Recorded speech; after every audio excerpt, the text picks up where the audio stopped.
Present నేనైతే బోయినపల్లి మార్కెట్లో ఉన్నా. పొద్దున్న అన్లోడింగ్ అయింది. అది ఈరోజు మనకు కిరాయి ఉందన్నమాట. నేనే వద్దని చెప్పాను, వేరే బండి పెట్టుకోమని చెప్పాను. ఎందుకంటే ఈ మధ్యన మన బండికి చాలా వాంటింగ్లు వస్తున్నాయి, టైర్ ప్రాబ్లం వచ్చేస్తున్నాయి. ఏంటని బాగా గమనిస్తే కట్టలు జరిగిపోయినాయి అన్నారు. కట్టలు కొంచెం వీక్ అయినాయి అంట. దాన్ని బట్టి ఏమైందంటే మనం లోడ్ వేస్తుంటే మొత్తం ఈ లెఫ్ట్ సైడ్ టైర్కి లోడ్ అనేది పడిపోతుంది అనమాట. మొత్తం ఈ సైడ్కి వచ్చేసి టైర్లు పీలిపోవడం, నెక్స్ట్ ప్యాచీలు పడిపోవడం, సూపులు కొరికేయడం ఇలాంటివి జరుగుతున్నాయి. ఏంటని బాగా ఆలోచిస్తే కట్టలు కొంచెం వాంటింగ్ వచ్చినాయని తెలిసింది. ఇంకా అందుకని ఈరోజు ఆ కిరాయి వద్దని చెప్పి వదిలేసాను. ఏదైనా లైట్ వెయిట్ దొరికితే వెళ్దాం, లేకపోతే శుభ్రంగా ఇక్కడ పడుకుందాం చెప్పి బండి అయితే పక్కన పార్క్ చేశాను.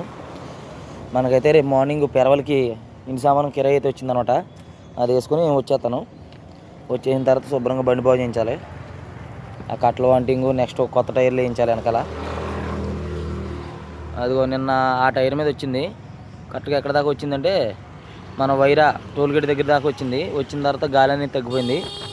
నెక్స్ట్ మళ్ళీ ఈ టైర్కి సూప్ వేయించాను. మొన్నే సూప్ వేయించాను. లోడ్ పడిపోవడం వల్ల సూప్ పోయింది. మళ్ళీ ఇంకో సూప్ వేయించి టైర్లు మార్చాను. ఈ పక్క ఆ పక్క ఈ పక్కకి మార్చి వేసుకొచ్చాను వంట లోడ్ తోటి. ఇంకా అన్లోడింగ్ చేయించిన తర్వాత బండి అయితే పక్కన పెట్టేసాను. రేపు మార్నింగు ఇంటి సామాను వేసుకొని పెరవలు వచ్చి అన్లోడింగ్ చేసేసి తణుకెళ్ళి కట్టలు చేయించుకొని శుభ్రంగా మళ్ళీ రావులపాలెం వచ్చి కొత్త టైర్లు అనేవి వేయించాలి. వేయించి ఇంకా చిన్న చిన్న పెట్టుబడులు ఉన్నాయి, అవి కూడా చేయించిన తర్వాత లోడింగ్కి వెళదామని చూస్తున్నాను.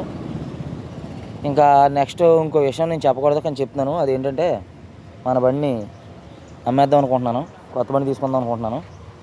ఎందుకంటే బండి సర్వీస్ కూడా అయిపోయిందని చెప్పి నా మనసులో ఉన్న ఉద్దేశం అది. ఇంకా అందుకని బండి మార్చేద్దాం అనుకుంటున్నాను. మార్చాలని లేదు, కానీ మనకి మార్చకపోతే కిరాయిలు అనేవి సెట్ అవ్వట్లేదు. అందుకని బండి మార్చేద్దామని ఫిక్స్ అయిపోయాను అనమాట.